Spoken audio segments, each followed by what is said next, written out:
Hi, magandang umaga po sa inyong lahat for our first reading of the day. Pasensya na po kayo, tulog pa po ang aking kasama at pasensya na po kayo sa background. Kung meron po kayong naririnig na humihilik ay pagpasensyahan nyo na po dahil ako po ay gumising ng maaga para kayo po ay mabigyan ng first reading of the day today, no?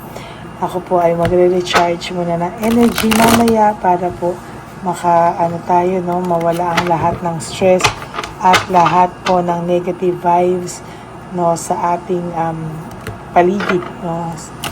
So ako po ngayon ay magbabasa ulit po ng first reading of the day. Pero bago po ang lahat, sana po ay napanood nyo na po yung first, second, third, and fourth. Wala pala pong fourth reading kahapon. But I do hope na napanood nyo po yung first, second, third, and fourth reading nung isang araw. At of course, yung first, second, and third reading kahapon, bago po kayo lumagtaw dito po sa ating reading of the day, no? Sa ating first reading of the day. Tingnan naman po natin kung ano po ang ating mababasa. And of course, I hope na huwag nyo po itong i-skip dahil dito po tayo kumukuha ng energy sa inyong lahat. No? Bago nyo pa po ito mabasahan, kayo po ay na-energy ko na, no? Para po sa lahat po ng magbabasa, kayo lang po ang mapupunta sa channel na ito, no? Para po sa inyo ang mga ito. 1, 2, 3, 4, 5, 6, 8, 9, and 10.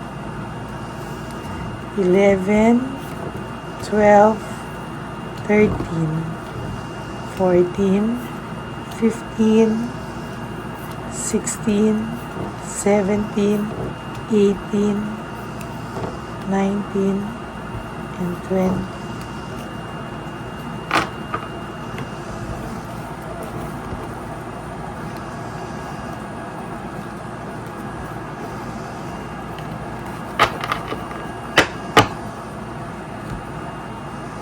Tabi muna po natin itong hindi nyo nabunot.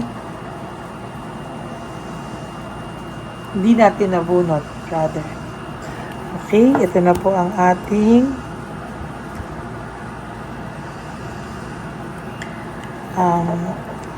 first reading of the day.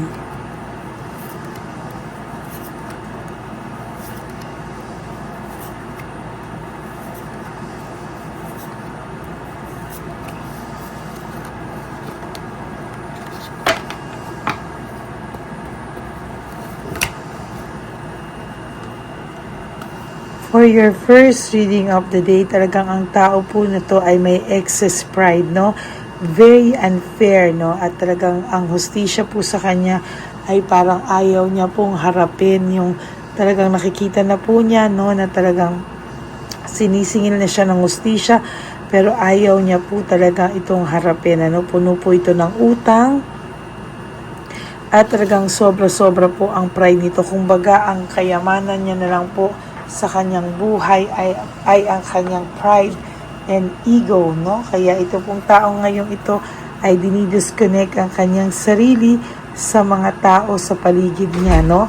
There is this boredom and lack of risk, no? Tagang hindi po siya gumagawa ng kahit na ano.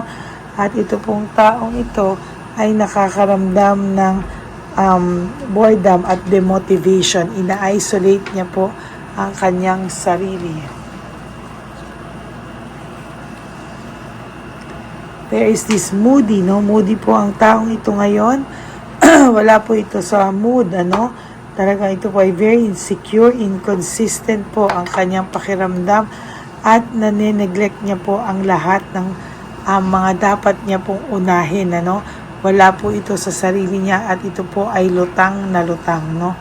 Talagang mahirap po ang taong wala sa sarili at lutang na lutang, no? Pakiramdam niya po anytime para siyang babagsak. Anytime siya po ay gi-give up at ang taong ito po ay nakakaramdam ng matinding talagang pagkabagabag, no? Hindi niya po maintindihan at talagang siya po ay nababagabag sa ngayon.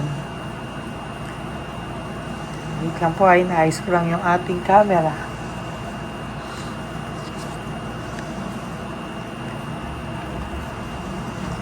Ito rin pong taong to ay nakakaramdam ng conflict of interest, no? Very impatient at unstable po ang taong ito, no? Kung makikita po natin, itong taong to po ay hindi na po ito totally, ang tao pong ito ay hindi na po siya titigil, no? As a matter of fact, ito pong taong ito ay talagang sa nakikita ko po ay lahat po ng nakakausap niya ngayon ay nagkakaroon po siya ng conflict of interest, no? Ang tao pong ito rin ay nakakaramdam ng delays sa kanyang buhay, frustration, at hindi po talaga siya trustworthy sa ngayon, ano? Talaga iniisip niya po na hindi po siya mapapagkatiwalaan, kaya somehow ang taong ito po ay hindi po siya napapakali, no? Parang gusto niya pong sabihin na sa nakikita ko po ay siya po mismo ay nakakaramdam na parang hindi siya pwedeng pagtiwalaan sa ngayon, hindi siya pwedeng pagtiwalaan, kaya ang tao pong ito ngayon ay talagang nagdudulot ng hindi maganda sa kanya, no? Very, very selfish, no? Gusto niya pong manalo at all cost, no? Meron po siyang fear of failure, anxiety. Gusto niya po manalo, win at all cost. Talagang hindi po ito titigil hanggang hindi niya po na ipapanalo yung laban, ano. Kaya po sabi niya, hindi din naman sa lahat ng oras masarap lumaban at hindi rin po sa lahat ng oras ay masamang magpatalo, no. Ang tao pong ito ay nakakaramdam ng matinding pagpapanik or matinding pressure. Yan ang sinasabi ko, no. Matinding pressure, no. Ayaw niya pong makitaan siya ng kahinaan, ano. Yan po ang nakikita ko at talagang sa nararamdaman ko ay talagang hirap po ito sa ngayon, no? Hindi po talaga ito maaayos sa mga susunod na panahon. Gustuhin niya man po na ipaliwanag sa iyo ang lahat ng betrayal niya. Nag-iisip po siya ng strategy, tactics. Very low po ang self-esteem nito ngayon at talagang naging dishonest po kasi siya. Kaya ngayon po ay pilit at pilit niya pong itinatanggi sa sarili niya at talagang ayaw niya pong aminin na siya ay nagkamali sa iyo. Talagang ang tao pong ito ay talagang hindi aamin, magkaipitan man ay hindi po ito aamin, ano? Talagang sa nakikita ko ay malungkot po ito at ikaw po, no, ay naiisip niya nostalgia, healing, no? Talagang sa nakikita ko ay meron ka pong at the end of the tunnel, meron pong magandang mangyayari sa iyo, no? Talagang may maraming magandang mangyayari sa iyo sa mga susunod na panahon at lahat po ng hilingin mo, no, sa totoo lang ay makakamtan mo, no? Hindi ka po pinapabayaan, may gabay ka po, kaya lahat po ng gustuhin mo, kung wala ka naman pong aapakan ay ibibigay po sa iyo. No, yan po ang nakikita ko dahil sobra-sobra na raw po ang sakit na dinanas mo. Sobra na raw po ang iyong heartbreak, suffering, and grief, no? Yung lahat po ng dinanas mo sa kanya ay talagang kabaliktaran na po ang ibibigay sa iyo. Kung dati ikaw po ay nasaktan, ngayon po ikaw naman po ay magiging maayos ang iyong buhay. Very dissatisfied po siya sa kanyang buhay ngayon. Naging selfish siya, naging greedy siya, at in lahat ng makamundong bagay ay talaga naman po sinasabi ko sa inyo ay nadala po siya sa maling nangyari sa kanya, no? Ikaw po ay minsan sumusuko sa katigasan ng ulo nitong taong ito at talagang sa mga susunod pong panahon ay mararamdaman at marirealize niya po kung gaano din po talaga katigas ang kanyang ulo, no? Sa simula pa lang po, ang simula niya po ay false start, no? Ang dami pong naging misunderstanding sa inyo, mga cancellation ng inyong pangarap, mga delays ng inyong goals sa buhay at mga plano nyo sa buhay, no? Sa nakikita ko po din talaga ay marami po siyang temptations na talagang hindi po pa rin matanggihan sa ngayon. Sabi ko nga po sa inyo kanina, parang itong taong to ay ginagalaw, parang itong taong to ay kinukulam, nilalabanan naman po niya, pero patuloy at patuloy pa rin po siyang nakakaramdam ng talagang, ayan, yung sinasabi ko sa'yo, sinasabotage ka po talaga nitong taong pilit na gumagalaw sa iyong person.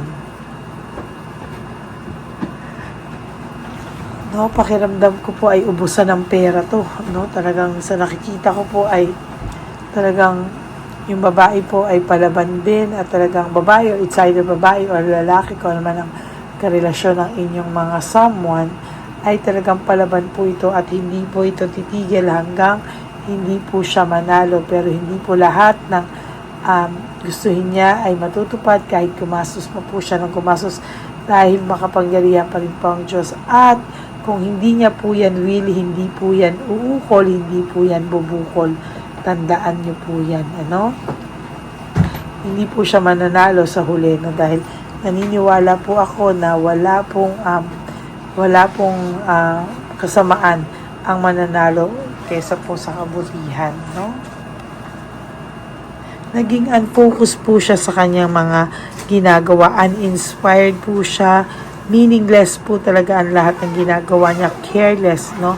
Talagang no motivation, lack of passion, ganyan po ang gustong iparating sa inyo ng ating barahan, no? Ang taong ito ay makakaramdam ng matinding yung pagiging careless niya po at matinding wala po siyang inspirasyon na matapos ang lahat ng mga paghihirap niya, no? Talagang gustong-gustuhin niya man po, pero siya po ay nahihirapan at hindi niya po alam kung ano po ang kanyang gagawin sa kanyang buhay, no? Marami po siyang problems na haharapin, insecurity, failure, at talagang hindi niya po alam kung ano yung mga susunod na mangyayari sa kanya. Kaya itong taong to ay mag-go with the flow lamang po, no? Kaya nga po sinasabi ko sa inyo, sooner or later marirealize din po niya na lahat po ng gawin niya sa iyo ay mali, o ginawa niya sa iyo ay mali. Siya po ang makaka-realize niyan at hindi po yan matatahimik sa mga susunod pang panahon. There is this manipulation.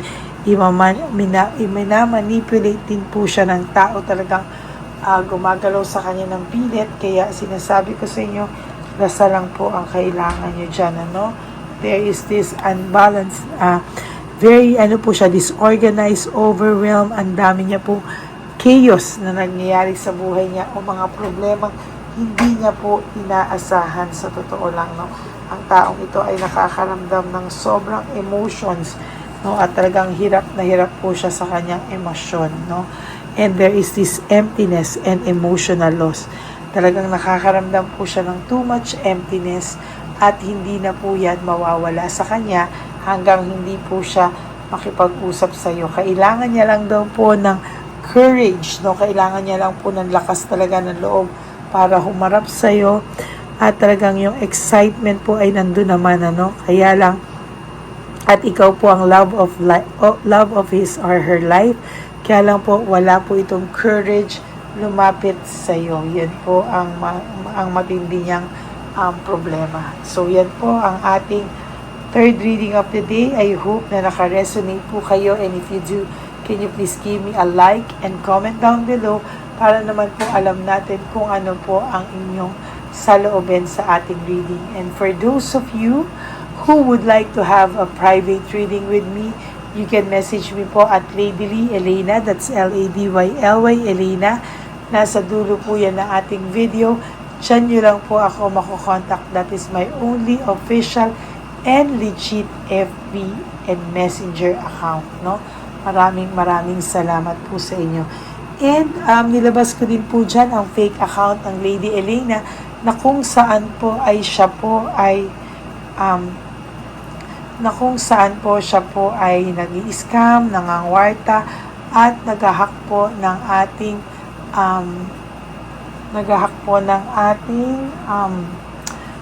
mga cellphone nyo, no? O mga contacts nyo, or kung ano man po dyan. Kaya mag-iingat ka po talaga, ha.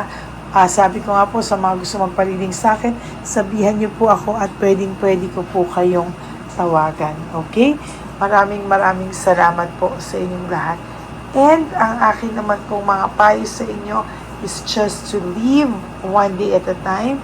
Tulong nyo na po yan sa inyong sarili, na patawarin nyo po ang inyong mga sarili, alivin nyo po ang inyong mga sarili, and always be grateful, no?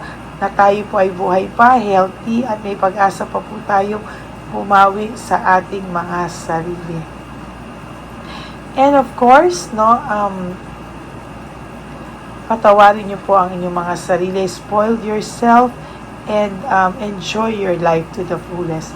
At isa lang po ang sasabihin ko sa inyo, no, mahalin niyo po ang sarili niyo, because self-love is still the best love of all. And you also have to realize that life is so short. Don't make it shorter by stressing yourself from all the pains and heartaches na binigay sa inyo ng kahapon. Just surrender everything to the divine universe and just let go and let God write your life and love story. I will be back for another set of reading. Maraming salamat po sa inyong lahat, sa inyong pakikinig. And sana po no skipping of ads. Tulong nyo na po yan sa ating channel. And for those of you who would like to give me a super thanks for this video, I would really appreciate that from the bottom of my heart, lalo na po na nalalapit na po ang ating One Love a Day for our lolos and lolas sa kalye, yung mga lolos at lolas na pinabayaan na po ng kanilang pamilya, no? Kaya yan po ay aking mission na talagang gagawin po natin sa loob ng isang taon at ilang beses po sa isang taon. Okay? Maraming salamat po sa inyong pakikinig, and we are now approaching 19,000 subscribers. So sana po ay marami pa po kayong sumuporta sa ating channel. Okay? Maraming salamat po. Magbabalik po ako for our second reading of the day. For the meantime, ay panoorin nyo muna po yung first, second, third reading kahapon bago po kayo lumaktaw dito po sa ating first reading of the day. Okay? Maraming salamat po sa inyo, and may God bless you all. Bye! Okay, update po, may nagpanggap pong subscriber natin na siya po ay magpapahula sa fake na Lady Elena, kaya ayan, hinihingan po siya na $80 at ang cell po niya ay nabigay at nakuha. Ang pangalan niya po sa cell ay Julian Albert, no? Siya po ay may cell account din, kaya mag-iingat po kayo. Ayan po, no, kung sino man po yung scammer na Julian Albert na yan, no, iinsensuhan po natin yan para siya po ay makonsensya. Kung wala man po siyang konsensya, at least po bumalik sa kanya lahat po ng kanyang ginagawa, at maling-mali po yan, ano. Basahin niyo po lahat yan, makikita niyo po, ayan po ang cell number niya at Julian Albert na yan, ano, para po talagang mai-report din po natin yan na siya ay gumagamit ng cell account na Julian Albert. Mag-ingat po kayo, ayan po yung number niya, ayan po yung pangalan niya. Huwag po kayong magpauto. Nakita nyo naman po, no, napakalayo po ng pangalan ko sa pangalan ng pinagsesendan nyo po ng account o ng pera. Kaya mag-ingat po kayo at beware sa scammer na to. At talagang ayan po, pinost ko po ang kanyang pangalan dito para maging babala po sa inyong lahat. Maraming salamat po. At mag-ingat po kayo, pakireport po ang page na yan, ang messenger niya na Lady Elena. Maraming salamat po, and God bless you all. Ayan, sa susunod po makikita niyo yung account niya na ire-report niyo. Salamat po na marami. Magandang gabi po ulit sa inyong lahat. Ako po ay muling nagpapaalala sa inyo na mayroon pong lumalabas sa FB at Messenger account na fake account po, no, nang hihingi po ng $25 through PayPal, at hindi po yan totoo. Huwag po kayong maniwala dyan. At pag sinabi mo po na gusto ko pong marinig ang boses nyo or makita kayo, ang sasabihin po ay magbibigay kami ng link, buksan mo yan, at pagkatapos ay makikita mo ako. Huwag po kayong maniniwala dahil yan po ay hindi totoo. Yan po ay isang malaking scam na pag binuksan nyo po ay makahak po lahat-lahat sa inyo. Mahahak po ang inyong mga personal details. Lahat po, lahat-lahat ay mahahak. Ako po ay nalulungkot na ito po ay nangyari, ngunit sa talagang may mga tao pong masasama at may mga tao po talagang hindi makatiis na hindi gumawa ng masama sa ibang tao. Pero maging aware po sana kayo, tulungan niyo po ako, i-report po natin yung fake na yan at sa FB para siya po ay mawala na at wala na po siyang mabiktima pa, no? Nandyan po lahat ng details at maraming salamat po sa inyong lahat. Maraming salamat po sa inyong lahat at mag-iingat po kayo.